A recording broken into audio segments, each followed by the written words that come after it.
Everyone to the Better Business Bureau. My name is Jim Hegarty. I'm the president of the Regional Better Business Bureau headquartered here in Omaha, Nebraska. Today we have called you here to announce the findings of an international investigation that was conducted by BBB's International Investigation Initiative. And the head of that was Steve Baker. He was the key investigator in this study. And this particular study was designed to dig into the details of what has become international epidemic of tech support scams. The study, which all of you now have, the key findings essentially say that consumers are lured into this scheme by really four separate ways. Either a pop-up ad on their computer, and I believe that Jeff is going to show you a sample of this, an unsolicited phone call from a technician claiming to have detected problems with the user's computer, and in most cases that is an imposter claiming to be with Microsoft. Microsoft has reported to us that they receive 12,000 calls a month into their office from consumers who are informing them that they've been contacted by one of their employees, and obviously it's not true because they don't make calls like that.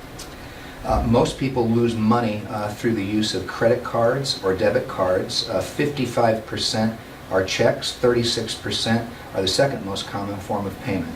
The problem is worldwide, with U.S. residents accounting for 33.6% of all victims, and the scam is also quite popular in Australia, with 25% of the victims coming from there, and Singapore 22%. Studies show that 85% of the scams come from India, and less than 10% of the scammers operate inside the U.S. According to the FBI, U.S. consumers lost more than $21 million to this scheme in the first 9 months of 2017, and that's clearly a very low number because probably the thing of most concern about this scam is it is massively underreported. It's one of the only crimes that I've ever become aware of where victims have no idea that they have become part of a scheme. Most people make these calls to the imposters, they allow them into their system, they pay to have a problem that never existed repaired, and then the biggest problem, well, there's two real significant problems. First of all, they've given their credit cards to some bad actors, and secondly, they've allowed people into their systems, and those people generally will reside in their system with low and slow malware that's designed to detect all of their movements over a period of months. So as they log on to their online accounts, check their bank accounts, the scammers are able to detect their logins, their passwords, etc. And we know that there are certainly individuals that have reported massive losses, but generally the losses that are reported to us are in this $250 to $500 range. So today we have with us Wason Dunn, who is the former head of the FBI office here in Omaha. The FBI has an overwhelming workload right now with some pretty significant cases that all of you are aware of. And so Wason has agreed to make some comments. Wason now works in the private sector in the cybersecurity industry. We have two individuals that have actually been victimized by this scam. We have Sally Komrovsky and Denise Mohawk, and they'll be speaking to you briefly. We do want to play for you a couple, we'll just show you a pop-up that it would be common for people to see on their screen. And then, of course, the whole secret to the sauce in this scam is that phone number right there. The bottom line with these scammers is that they want to talk to you. And once they get you on the line, they can begin to convince you that this is a real problem, that they've detected malware operating in your system that could cause you harm, and they want to get that fixed for you. You call that number, and then they're going to hand you off to tech support people that are going to fix your problem, but it isn't going to be free, and of course it's going to involve you giving them credit card information to make payment for a problem that does not exist. Or you may hear something like this actually coming through your computer, and I think our victims will tell you that that's the experience that they had. Error number 268D3. Critical alert from Microsoft. Your computer has alerted us that it is infected with a virus and spyware. This virus is sending your credit card details, Facebook login, and personal emails to hackers remotely. Please call us immediately at the toll-free number listed so that our support engineers can walk you through the removal process over the phone. If you close this page before calling us, we will be forced to disable your computer to prevent further damage to our network. And then here's another example. Corporation has stopped the Windows services in your computer. To renew the Windows license key, please call 805-314-0727. Let me repeat. This is very important call to notify you that your Microsoft Windows license key has been expired in your computer. So Microsoft Corporation has stopped the Windows services in your computer. To renew the Windows license key, please call 805-314-0727. I will repeat, 805-314-0727. So this problem, we believe, is so significant and so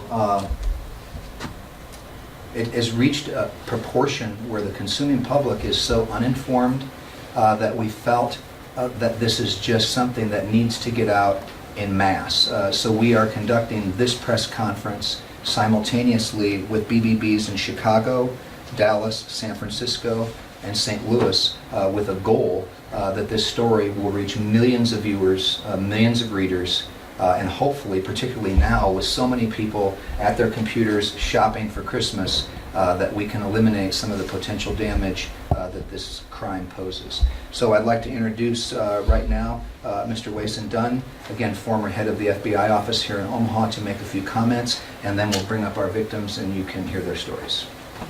Wason? Okay, thank you. Well, the issue of cybercrime and cyber scams is something that is continually evolving. I've been involved with investigations or overseeing investigations of these matters for well over a decade. And I can tell you that the bad guys are constantly coming up with new and more innovative ways to victimize people. And it's a constant challenge for law enforcement and other agencies to keep up. But a concerted effort is always ongoing to make sure law enforcement stays abreast of the most recent scams. One of the key things, though, is for people to be aware of what the scams are, and that's why it's so important what the Better Business Bureau is doing. Awareness is probably the most important thing for a consumer, because knowing what the scams are, knowing what tends to be circulating at any point in time, is one of the best ways to prevent being victimized. The other thing that I would encourage all people to do, in addition to awareness, is simply to have an up-to-date virus scanner and an up-to-date firewall on your computer. If you have a good firewall and a good virus scanner, then you should be able to have some confidence that your computer has not been compromised. And you also need to know that no legitimate software company is going to reach out to a consumer, either by a phone call, a pop-up ad, or an email, to tell you your computer has been compromised. So if you trust your own virus scanner and it's not telling you you have a problem, then don't fall for the phone call, don't fall for a pop-up ad or an email, because again, no legitimate software company is going to do that. Legitimate companies are going to rely on you to have a good virus scanner and a good firewall, and that you will know when you have a problem and you will reach out for the appropriate people to fix that. The other thing I would like to emphasize is that reporting these crimes when you are victimized is very important. In many cases, the individual loss may not result in an actual investigation because, frankly, law enforcement resources cannot respond individually to every single victim. However, reporting these crimes is important because if it becomes apparent that it is part of an organized enterprise, or that there are a series of linked crimes from various places around the country or around the world, those are the circumstances which do allow law enforcement agencies to get involved. One of the best ways to report this sort of crime, if you're a victim, is to file a report with the Internet Crime Complaint Center. It's IC3, Internet Crime Complaint Center. It is an online service run by the FBI which tabulates and correlates victim reports from around the country. And again, when it becomes apparent there is a pattern, when there is something that law enforcement can pursue, they will do so, even though they may not be able to respond to each individual victim. So other than the reporting, the awareness is critical, and for that I really thank the Better Business Bureau for what they're doing now, because making sure consumers are aware of this sort of scam and what they can potentially do to prevent being victimized is the best prevention. Thank you. Any questions for Wayson? How, when you were with the FBI, the percentage of resources that the FBI has to allocate to try to investigate these things? Can you answer that? Well, cybercrime is now the third highest national priority for the FBI. So when warranted, considerable resources are in fact devoted.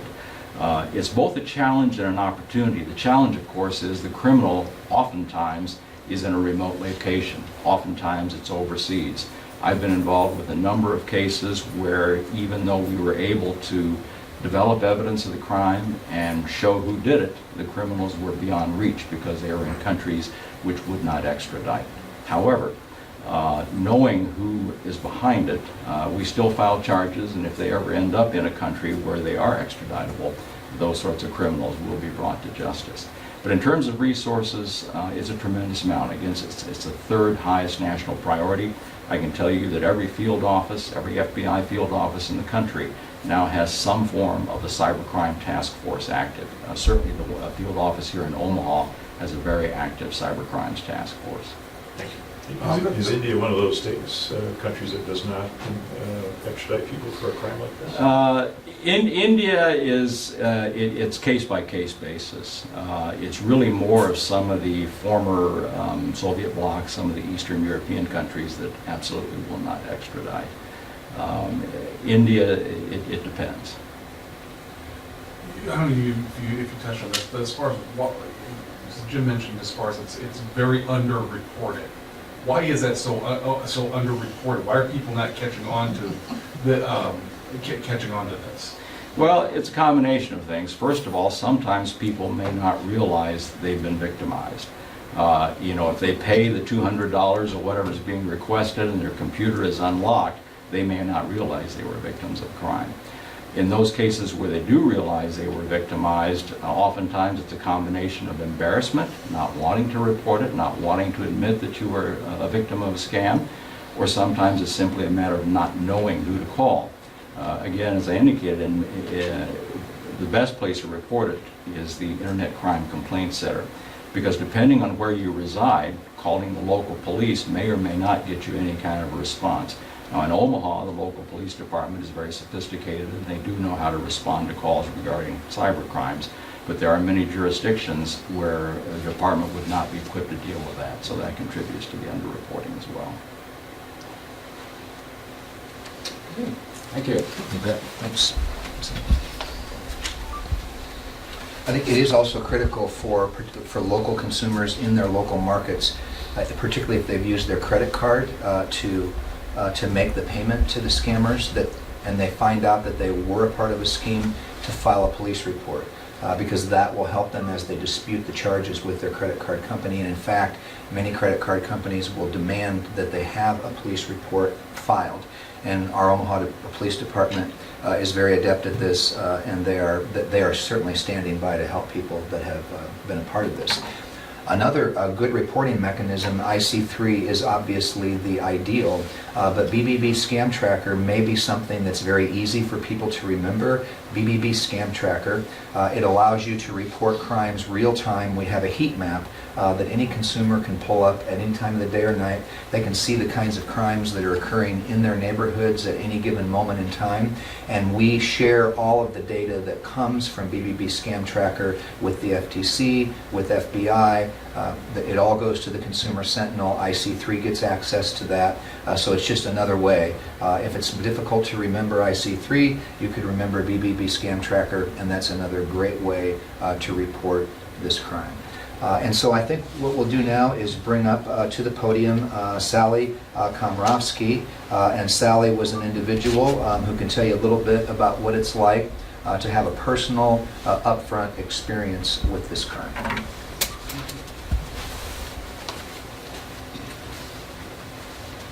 Good morning. I was scammed back in March of this past year. I was reading an article on my computer, and it started talking to me, which scared me to death. My computer had never spoke to me before. They tried to entice me to, give money or whatever, but I was to call a number, and I did. And so they had control of my computer. But after a short while, I just kept questioning them. This gentleman had a foreign accent. He said he was from Microtech, and I kept saying, "Are you with Microsoft?" And he said, "Oh no, we're just a subsidiary."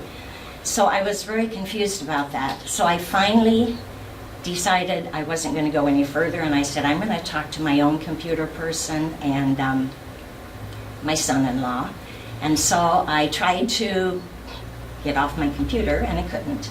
So I had to end up unplugging my computer, because they did have control of my computer. And after I did that, I called my computer person, and he took it and had it for 2 weeks. So I was without my computer for 2 weeks. I did not give my credit card number, but I did have an expense with my own, software person. So, and I was without my computer, so that was difficult for me. And I guess that's the main thing. And I did know at that same time a lot of people in my church were being scammed. So I think there was just a real push at that time, but I think I may have been the only person that reported it. And how did you report it? I talked to a niece, and then I decided that I would just call the Better Business Bureau, and then they gave me the, the Scam tracker, and then I filled out a form and reported it that way. And then Steve Baker had called me off and on during this past year to get more information. Very good. So Did you ever people figure need out- to report it. Did you ever figure out how they happened to get your computer and send you a No, message? I was just reading an article, and I thought I clicked on read more, how you're reading articles. I was on Facebook trying to read an article that enticed me, and it apparently enticed me. But it was a regular article, Just just a like, regular- the rest of them. Right. When you were on the phone with this person, what were they telling you was wrong with your computer? The What were they first thing telling my computer said, you have a serious virus, and then call this number immediately. So I did. And then they just told me that I had a serious virus, and that they could, if I would pay a fee, they would go ahead and do that, and each month they would check my computer for this fee. And I think it was $200 for 1 year, $300 for 3, and $500 for 5, or something like that. But I just didn't feel comfortable, so I didn't pursue it. You didn't even give them a card number or account I number did or something not, like that? no. But I couldn't get off my computer, and I couldn't disconnect. I had to hang up the phone, and then I just reached down and unplugged my computer finally. I didn't know what else to do. So I'm sure a lot of people that are my age, they're just, what do I do? And you said have talked to other people who had it happen but didn't report? They didn't. And I've asked, why didn't you? And, they just didn't do it. So they paid, and I don't know if there's, if the companies that I never asked what companies they, were dealing with. Well, some of them ended up actually paying. They did. How have you used this information going forward? With how you look at the When computer? I'm on the computer, if I'm reading an article, I do not read more. No matter how enticed I am, I do not read more. I'm afraid I'm going to drag or hit something, I do not read more. So if it's something interesting, I'll ask one of my children, did you read that article? And that's how I find out more information. But it's very scary. And the older you are, I think it's like, what in the world, in all my working days, I mainly did word processing, but, you learned how to do things on the computer, and boy, when it talks to you, that's a little bit scary. So what's your advice to everybody? If you are scammed, try to get off immediately. If need be, unplug your computer and report it. And I would say here locally, report it to the Better Business Bureau. It's probably easier to remember. How much time do you say you spend on the computer? Oh, On each a day day. or on a week? Oh, I don't do a lot of Facebook and other things, but I am secretary for 2 organizations, so I'm on that a lot, and then sending things electronically. I would say in a week, probably 20 hours or more. It's about like working. I don't think I have Very any good. further Thank questions. you. Thank you, Wason. Okay, and now we're going to bring up Denise Mohawk to share her experience with you. Denise?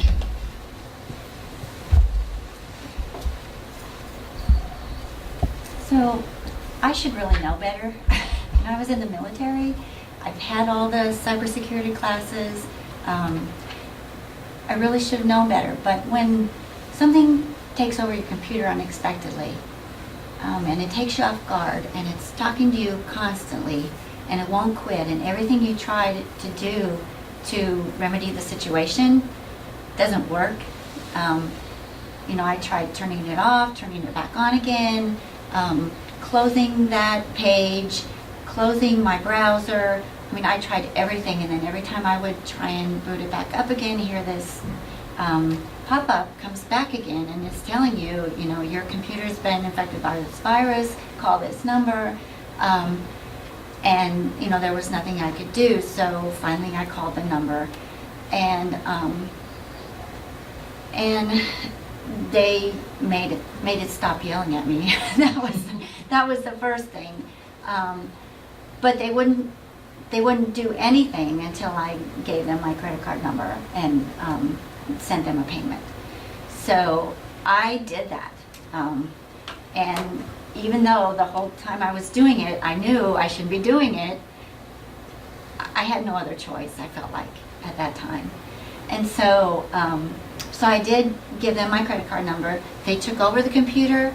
They started making some changes on things. You can see, when you give somebody permission to take over your computer, it pops up on a little screen and they show you all these terrible malicious files that they're deleting. Well, really, that was just their ping that they were using on your computer to make this pop-up keep pinging. So, so they were correcting something that they had caused, but it made it look like that they were correcting a virus. And so, as I was talking to them, I knew that what they were doing was a scam, and so as soon as they stopped the problem that had taken over my computer, I said, okay, I know you guys are a scam. I'm going to report you, and so I want you to credit to give me credit back on my credit card for the money I just gave you. And of course he said, no, I can't do that. And I said, well, I need to talk to your supervisor. And so he let me talk to someone else. And finally, after several threats, they did tell me that they would credit the money back. And so I did end up getting, they said it's going to take 3 days for it to credit on your credit card. Just, we'll get it done. So I waited 2 days and the credit was back on my credit card. So they did credit the money back. But in the meantime, I had notified the Scam Tracker at Better Business Bureau and let them know that this was going on. And so I guess embarrassment, yeah, huge, big time. And I can understand why people would fall for it and then be embarrassed to report it. So it is important not to fall for it, not to be embarrassed to report it when it does happen. And as Sally said, just unplug the computer, take it to somebody reliable who can make that pop-up go away. I do have an antivirus, I do have an up-to-date firewall on my computer, but somehow that pop-up got through on a website that I was looking at. So if what I went through and what I'm saying today can help anyone else, it's been worth it, but I just wanted to support this effort to get the word out to others that even if you think you're smart and savvy, you can get scammed. So you ended up actually not losing money then? I did not lose any money because they did credit my card. They had my credit card number. I got a new credit card after that, and got a different antivirus and firewall from my computer, and have not had any problems since. But did they talk about Microsoft too? they did. They talked. Well, the pop-up says Microsoft, but when you call them, it's, as she said, it was Microtech, and so I knew it wasn't legitimate. And you changed passwords, that sort of thing? on computers? I changed everything after I got off the phone with them. I actually changed all my passwords and got a different antivirus and then took my computer in and had it scanned for malware. And they haven't called back or sent you other messages? That's the last you heard of them? No, that was the last I'd heard of them. Any other questions? What advice would you pass along, or lessons learned, or things like that?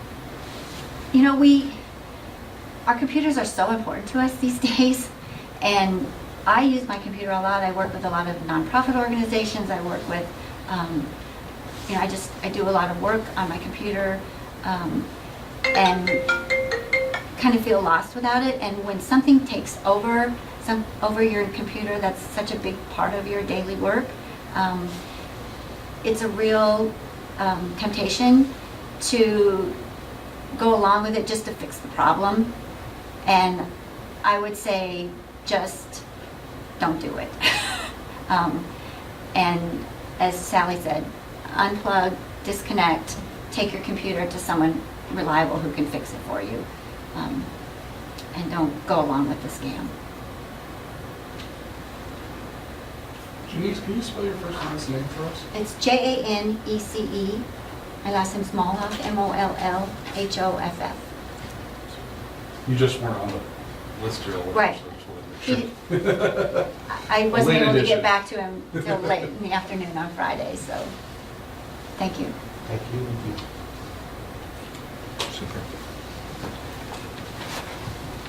And Janice brings up, I think, a very important element, and that is that the criminals are very concerned with their online reputations.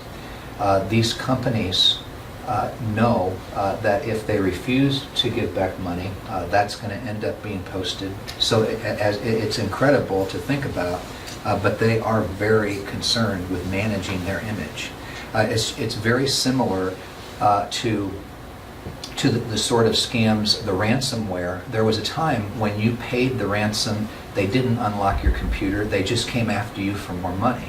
But because this is organized crime, they realized that people were engaging on social media and saying, do not pay this money, they won't unlock your computer. They made a strategic decision to begin unlocking people's computers for the payment. This is a very similar situation. If in fact you question it and you demand a refund, it's possible that you could be dealing with a sophisticated enough organized crime group that they will refund the money. In other cases where maybe it's a lower level criminal that's operating this, clearly they're not going to give you your money back and they will use your credit card for nefarious purposes. Well, and this sounds like, I mean, the money that they pay is the small carrot. I mean, the big carrot is the access to your information and all that. And Exactly. I guess the other thing too would be, and it's harder to think that they're an illegitimate company if they're willing to refund your money. There you go. But they're in your system now. You've let them in and you haven't. I mean, and obviously it is critical that if you have been impacted by this scheme, whether you've reported it, whether you want anybody to know about it, whether you're suffering from embarrassment, maybe you've lost money, we still just implore you to get that computer offline and get it into a reliable, trustworthy tech support firm that can take a good look at it to make sure that you don't have malware that's just sitting in the background. And I believe the terminology is operating low and slow, undetected, looking for information that can cause you much deeper harm. And this is not a crime that's limited to consumers. This is a crime that impacts businesses. Right here at the Better Business Bureau, I can't tell you the exact number, but it is a very significant number of calls I've received from individuals telling me they're with Microsoft, they've detected an issue on our system, and they need remote access. Fortunately, we outsource to a fantastic third-party IT firm. We immediately contact them. They assure us, obviously that's not something that you want to do, and we'll have a quick look. Now, these two cases, there's been nobody arrested or found or caught in either of the cases that we heard about this morning, right? No, there have been some isolated actions. I know that I believe that late last week there was a couple of operations that were operating within the United States in Texas that were shut down, and I think that you will occasionally see isolated incidences of that where there are connections between the firms in India that have set up remote establishments here in the U.S. There are some of those that are actually being investigated in our area, but all of that is in process. But we don't know about these two cases, anything connected with that, anybody brought to justice or absolutely. arrested or whatever? Yeah, I would say that it's almost certain that no one's been brought to justice. Any other questions? Thanks for coming.